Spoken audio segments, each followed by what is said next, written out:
completely pro Hamas. He is completely anti-Israel.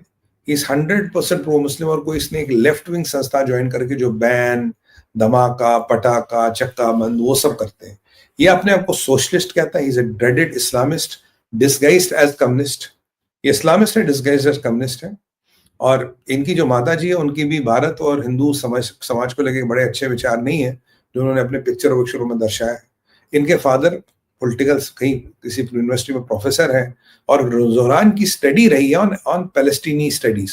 Palestine ही इसने अपने graduation में पढ़ा, कुछ अफ्रीकन रिलेशन पैलेस्टीन स्टडी ही पढ़ा है. मतलब ये सीधा सीधा हमास का सपोर्टर है. ये कहानी है, ये कहानी चलती रही. अभी जो 3 कैंडिडेट है, देखिए हमारे लिए समझना जरूरी है, 3 कैंडिडेट है गेम में. कोमा जो डेमोक्रेट था अब इंडिपेंडेंट लड़ रहा है. Alvi is again a Christian guy जो रिपब्लिकन कैंडिडेट है. और जोहरान है ये लड़ रहा है आगे. तो जोहरान अभी आगे चल रहा है.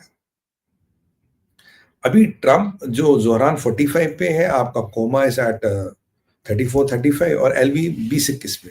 जो अप्रूवल रेटिंग की बात करें तो आज ट्रंप ने खुद आके कोमा को एंडोर्स कर दिया जो इंडिपेंडेंट कैंडिडेट है अपने डेमोक्रेटिक. और उसने ये भी बोला कि भाई मेरे डेमोक्रेटिक कैंडिडेट को वोट मत दो, वोट इसे दो क्योंकि अगर मेरे डेमोक्रेटिक कैंडिडेट को वोट दोगे जोहरान जीत जाएगा. अगर जोहरान को रोकना है तो तुम्हें कोमा को वोट देना पड़ेगा. फॉरगेट एलवी हारता तो हारे, but we don't want Zohran to come to power. Mamdani कह रहे भाई ये तो कम्युनिस्ट है. इसका मैं मैनिफेस्टो पढ़ रहा था भाई साहब. बस फ्री, रेंट फ्री, सरकारी दुकानें, बिल्कुल वो पाकिस्तान का रेवड़ी मॉडल उठा के यहाँ रख दिया. हर एक को अस्सलाम वालेकुम कर रहा, हर एक को अस्सलाम वालेकुम भाईजान वोट देना अब हम जीतेंगे.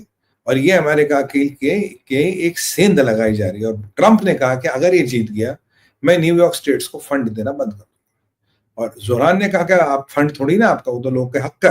पर जोहरान ममदानी किसी के बाप का अमेरिका भी तो नहीं है ना, तुम 16-17 साल में होते. देखिए typical Islamic strategy. Islamic strategy क्या है जो मैं आपको पहले भी बता चुका हूं. डेमोक्रेसी का फायदा उठा के सिस्टम को मैनिपुलेट करके घुसो और जब सिस्टम में तुम्हारे पास पावर है फिर इस्लाम और शरिया बोलो. अब सादिक खान लंदन का मेयर था तो सादिक खान के अंडर लंदन तो लंदनिस्तान बन ही गया.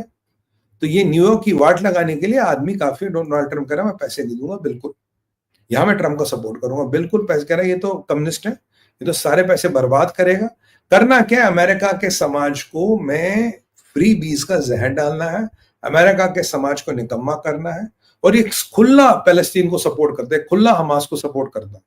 ये खुला एंटी इजराइल है, उसमें कोई इसमें दम नहीं है. मतलब no ifs and buts. American तो ये नाम को जिस दिन जीत जाएगा उस दिन शरिया कुर्ती, बड़े भाई का कुर्ता और छोटे भाई का पैजामा पहन के आ जाएगा. वो तब तक है, ये सूट वूट तब तक का खेल है. बट जिस दिन जीतेगा आप देखोगे गिरगिट की तरह रन बन लेगा. अब यहाँ इसकी जो अप्रूवल रेटिंग क्यों बढ़ी, इसको भैया एंडोर्स किया है मियां बरकत हुसैन ओबामा ने. अब जानते हो तेरा मेरा क्या रिश्ता, ला इलाहा इल्लल्लाह तो होता ही है. तो ओबामा ने इसको एंडोर्स कर दिया. ओबामा ने अपने डेमोक्रेट जो तब लड़ रहा था कैंडिडेट कोमा, उसको एंडोर्स नहीं किया बल्कि इसको कर दिया.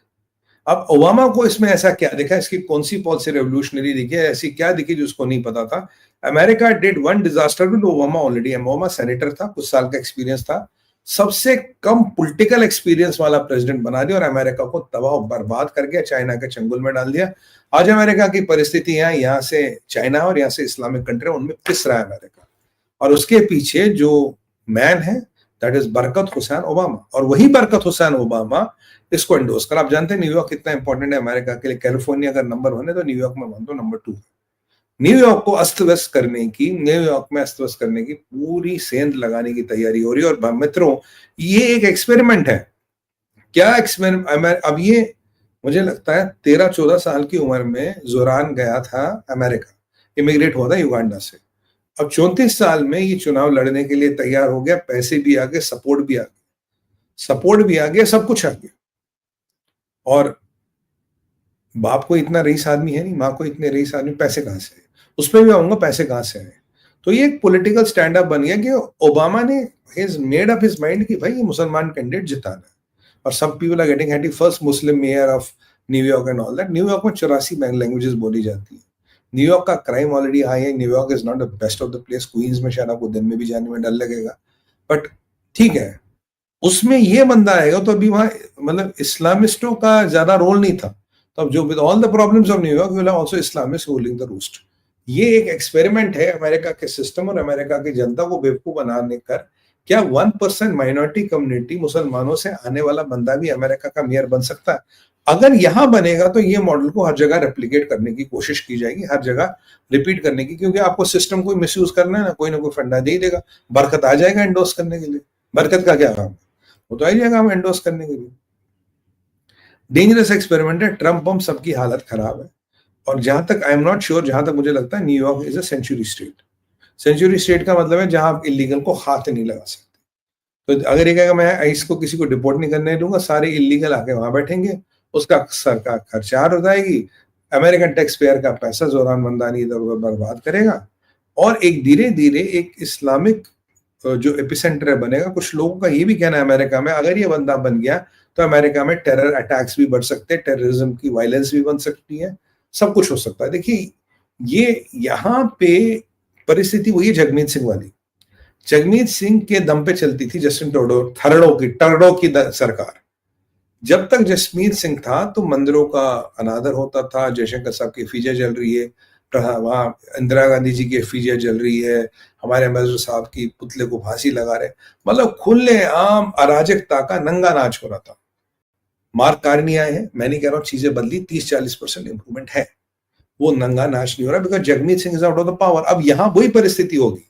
यहां एक Muslim candidate who is directly supports Palestine, supports Hamas, is anti-Hindu, is anti-Jew, and believes in socialism, is anti-America basically। ये अगर गद्दी पे बैठ गया तो ये कहीं ना कहीं एक इस माइंडसेट का इन्फिल्ट्रेशन है into the power camps of US. देखिए सड़क पे प्रोटेस्ट निकालना या कहीं बंदूक गोली चलाना, it can have a limited damage, पर ये प्रोसेस ऐसा अगर आपने ये चला दिया, you are able to infiltrate the administration or the power of the America। एक साजिद खान ने लंदन का क्या कर दिया आपके सामने है, ये दूसरे मियाँ है, अब ये न्यूयॉर्क चलाएंगे। तो कहीं ना कहीं एक बहुत डेंजरस ट्रेंड है। I hope Americans know what they are doing. Change के नाम पे उन्होंने अमेरिका की ऐसी तैसी कराई, अभी भी भुगत रहे बरकत हुसैन ओबामा को, और आप भुगतते रहेंगे, there is nothing you can do about it. और बरकत ऐसा था जब वो भारत आया, कह रहा जी मुसलमानों पर बड़ा जुल्म हो रहा है, जबकि डोनाल्ड ट्रंप पहले उससे ये सवाल पूछा था, दिल्ली राइट की रिपोर्ट आ गई, इट वाज ऑर्केस्ट्रेटेड। ये तो आप जानते ही हैं। अब ट्रंप से पूछा, उसने भैया दुनिया का सबसे बड़ा मुसलमान यार है, आबादी बढ़ रही, काहे की टेंशन है? पर Barkat decided to raise it up in India, और जिस थाली में खा तो उसमें हाँ मुसलमानों के साथ बड़ा जुल्म हो रहा है। भाई तो अपने आपको क्रिश्चियन कहता है, तेरा बाप मुसलमान है, डीएनए वही है, अब भी वही सिस्टम तेरा चलेगा। ये है ना वही तेरा मेरा क्या रिश्ता, ला इलाहा इल्लल्लाह, सीधी सी बात है। टर्की में जाके अस्सलाम वालेकुम करना, मुसलमान कंट्रियों को प्रोत्साहन देना। अब ट्रम्प तो भैया ऐसा है, वो तो व्यापारी हो, तो किसी के सामने भी लेट जाएगा, पैसे दे दो बस। तो ये एक अमेरिका के पावर सेंटर को ब्रीच करने की